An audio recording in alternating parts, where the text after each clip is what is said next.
ഈ പാതിരാക്ക് വേണോ? വേണം. പോലീസ് ഡെപ്യൂട്ടി സൂപ്രണ്ടെന്ന് വെച്ചാ ചില്ലറക്കാരനല്ല. തന്റെ അമ്മാമൻ കാണിച്ച ചെറ്റത്തരം മറക്കാനായ സൽക്കാരം. പെട്ടെന്ന് വരണം. രാഗിനെയും കൂടെ കൂട്ടിക്കോ.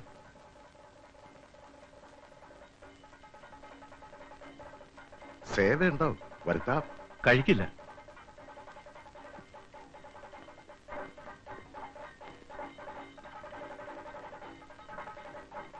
ആമു സാഹിബിനെ ഒരുക്കുന്നതേ ഉള്ളൂ. ഇപ്പൊ എത്തും. ആളെ അയച്ചിരിക്കയാണ് കൊണ്ടുവരാൻ.